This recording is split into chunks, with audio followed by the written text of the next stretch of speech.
नमस्कार दोस्तों हमारे साथ बात करने वाले हैं इस वीडियो में नसों की कमजोरी के बारे में। दोस्तों, नसों की जो कमजोरी होती है वो दो तीन प्रकार हैं जिसके कारण से नसों की कमजोरी हो जाती है। नसों की कमजोरी आपकी गर्दन की भी हो सकती है, कंधों की भी हो सकती है, जांघों की भी हो सकती है, घुटनों की भी हो सकती है, कमर के नीचे साइटिका की नसों की हो सकती है।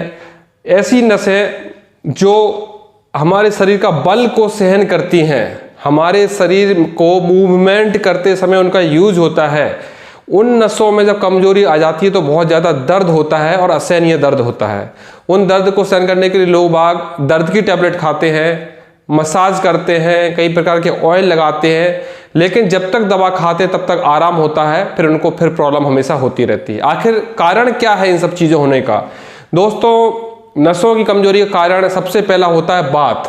अगर बॉडी में बात बढ़ा हुआ है, बात बढ़ने के कारण होता है गलत खान पान, आलस भरी जिंदगी।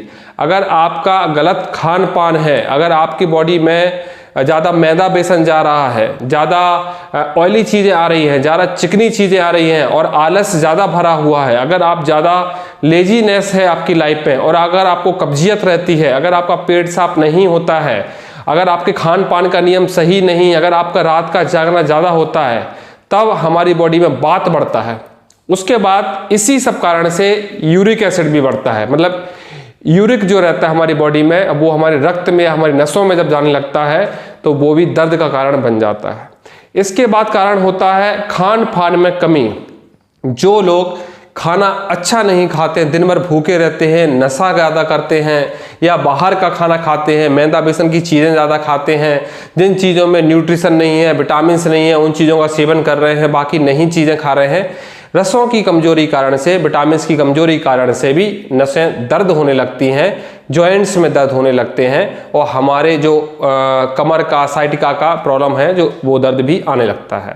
बहुत से लोग बोलते हैं कि ज़्यादा मोबाइल चलाने से, ज़्यादा चलने से, ये भी कारण है कि ज़्यादा अगर मोबाइल में गर्दन अगर हमारी नीचे होती रहती है, बार बार नीचे हमारी, या कंप्यूटर चलाने से गर्दन ज़्यादा झुकी रहती है, तो भी सर्वाइकल में जो प्रॉब्लम होती है, कंधों का जो नसें होती हैं या गर्दन की जो नसें होती हैं, उनमें पेन होने लगता है। ज़्यादा दिन भर जो खड़े रहते हैं, दिन भर खड़े होने का जिनका काम है, जिन लोगों का धूप में रहने काम है, बॉडी में से ज़्यादा पानी निकलता है, पसीना ज़्यादा निकलता है, उन लोगों को भी शरीर में पानी की कमी से भी कमर में दर्द या जांघों में दर्द या घुटनों में दर्द या साइटिका का दर्द होने लगता है। नंबर 3 इसका जो कारण है, ज़्यादा मैथुन करना। जो लोग ज़्यादा सेक्सुअल एक्टिविटी में रहते हैं, जो ज़्यादा रस का क्षय करते हैं, ज़्यादा वीर्य का क्षय करते हैं, या जिन महिलाओं का जो MC है, मंथली साइकिल है, जो डिस्टर्ब रहती है, बार बार जल्दी जल्दी होती रहती है या लॉन्ग टाइम तक चलती है, उन लोगों को भी प्रॉब्लम होती है। या जिन लोगों को प्रमेह रोग होता है, जिन लोगों के मूत्र में धातु आता है, उन लोगों को भी ये नसों की कमजोरी, कमर का दर्द, साइटिका के दर्द की परेशानी होती है। तो सबसे पहले आपको ये देखना होगा कि आपकी बॉडी में आखिर कमी क्या बन रही है। कि आपकी वर्किंग ज़्यादा है, आपका खड़ा होना ज़्यादा होता है, या आपका लिविंग स्टाइल गड़बड़ है, खान पान गड़बड़ है, या फिर आपका वीर्य का ज़्यादा क्षय कर रहे हैं, या आपको प्रमेह रोग है, पेशाब में धातु का क्षय हो रहा है, या फिर आपकी बॉडी में बात बढ़ा हुआ है। इन सब चीज़ों को देखते हुए आपको अपनी बॉडी समझनी होगी, फिर किसी वैद्य से आपको इलाज कराना होगा। मैं आपको बता रहा हूँ कि अगर आपकी नसें कमज़ोर हैं तो आप मोटे मोटे तौर पे क्या करके देख सकते हैं। सबसे पहले आपको देखना है सुरंजन का प्रयोग। मार्केट में पंसारी के आप जाएंगे, सुरंजन लाएंगे, सुरंजन को आप शहद में मिलाकर आप उसको सेवन करिए, सुबह 5 ग्राम, शाम को 5 ग्राम।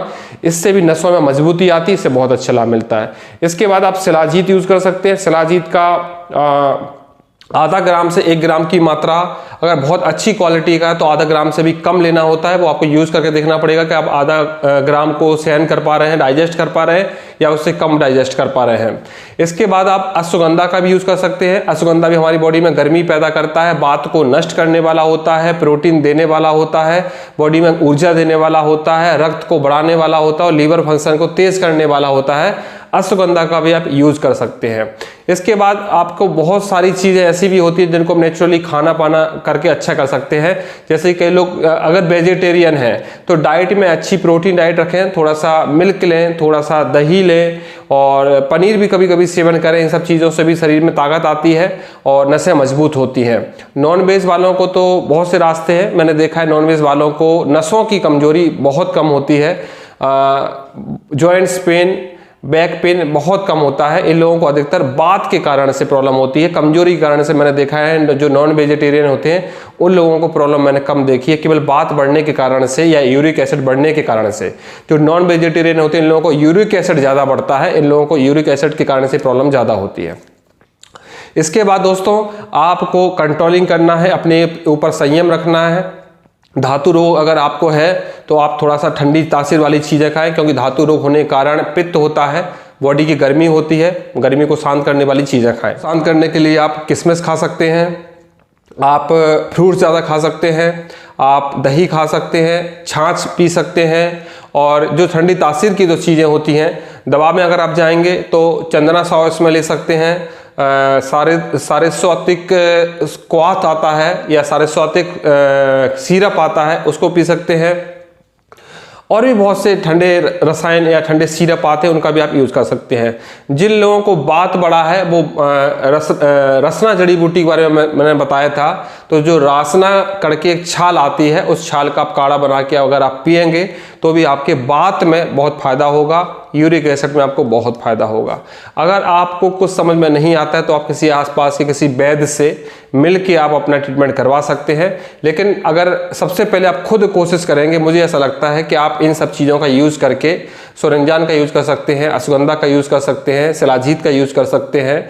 और कैल्शियम के तौर पर थोड़ा खाएंगे, कैल्शियम की चीज़ें आप जैसे खाएंगे, थोड़ा मिल्क की चीज़ें खाएंगे तो आपका जॉइंट्स पेन में काफ़ी लाभ मिलेगा।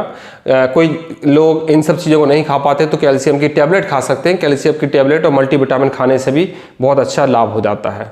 तो परमानेंट ठीक करने के लिए मैं ये कहूँगा कि मेन डाइट होती है, दवाइयों से आप परमानेंट ठीक नहीं कर सकते हैं। अपने खान पान पर विशेष ध्यान रखें, संयम रखें और नियम से रहें, तब आपने अपनी साइटिका की प्रॉब्लम, नसों की प्रॉब्लम को ठीक कर सकते हैं।